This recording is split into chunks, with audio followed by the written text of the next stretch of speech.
welcome to my very first YouTube video. So if you haven't already read the description of my channel, I will be creating a book reviewing YouTube content. So I will be reviewing one or two books per video and, just talking about them and recommending them, telling you my thoughts. Maybe I won't recommend them if I didn't think they were good, but, just reviewing books. I'll also be doing some YouTube shorts, not that many, just maybe when I feel like it, drop a YouTube short here, drop one there, maybe a few funny things, so keep an eye out for my YouTube shorts as well.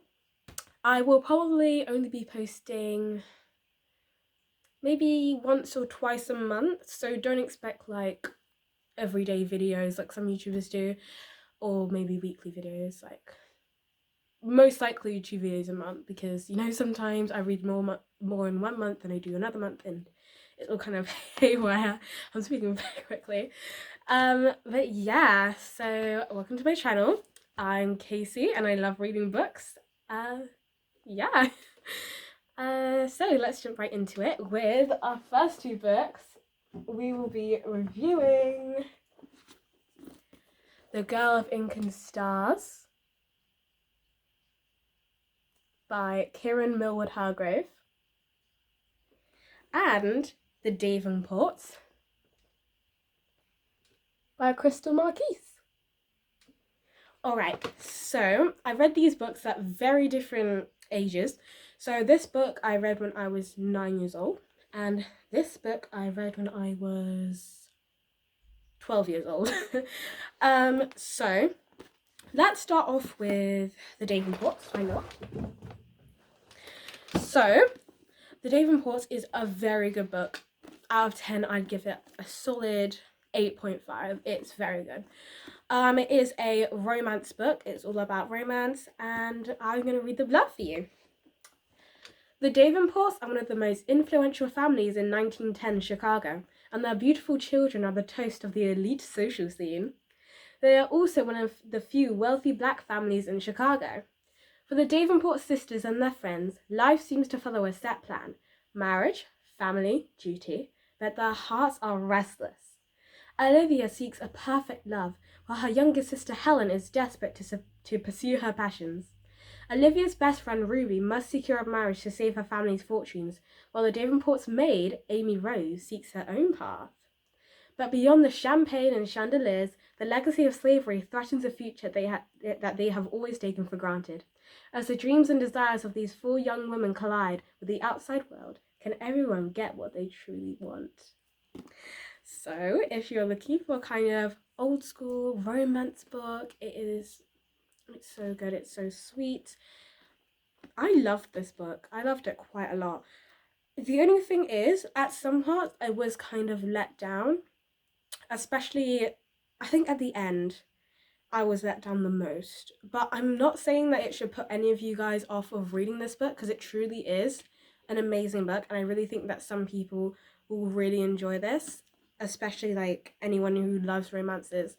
And yeah, I'm not saying that you shouldn't buy it, because it is a very good book, and I know that some people rank this a 10 out of 10 immediately after they have read it. But I'm going to read the first page, just so you can get a kind of feel of the way it's written, because I know that the way it's written is a very big impact factor on how you think on whether you like the book or not. So let's start. Chapter 1, Olivia. Olivia Elise Davenport pulled a bolt of vibrant yellow silk from the display and held it to her dark complexion. She was drawn to the bright fabric, nearly hidden behind the muted pastels, a shock of sunshine peeking through the clouds, and wondered if it was too bright for so early in the season. In her free hand, she held a sample of a beaded lace and tried to imagine the sound it would make, whispering around her ankles while she danced. There will be a lot of dancing, she thought. Anticipation bubbled in her chest. The season of ball gowns and champagne had arrived at the conclusion of the Easter celebrations. Now that Olivia was out in society, it was time for her to find a husband. It was her second season, and she was ready to do her duty and make her parents proud, as she'd always done. The only problem? It was difficult to find eligible gentlemen born into the right family, educated and set to inherit a large fortune, who were also black.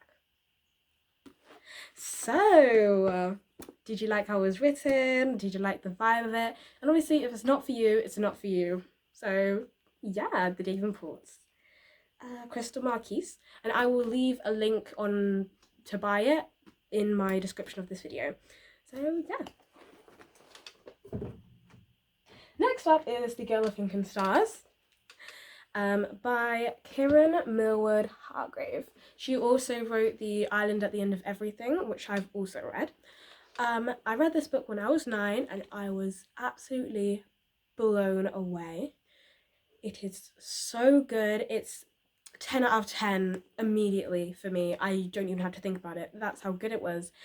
And I love this book. It's my comfort book now. If I don't know what to take, if I'm going somewhere, or if I just want to, yeah, if I'm just going somewhere and I don't know which book to take, this will be in my bag. The first choice. Literally, it's amazing. So I'm going to read the blurb for you, and I do think that this could be a 10 out of 10 for you guys too. Forbidden to leave her island, Isabella dreams of the faraway lands her father once mapped. When her best friend disappears, she's determined to be a part of the search party. Guided by an ancient map and her knowledge of the stars, Isabella navigates the island's dangerous forgotten territories. But beneath the dry rivers and dead forests, a fiery myth is staring from its sleep. Now, is that something you guys would be interested in? And not only that, it has a map, and I love books that have a map. It is amazing. There's more than one map through the book, but I don't want to spill anything. So here is the first map that you'll see, the map of Joya, which is it's where she lives. So I'm also going to read the first page of this book because obviously, like, how you find the way it's written is very important. So, chapter 1.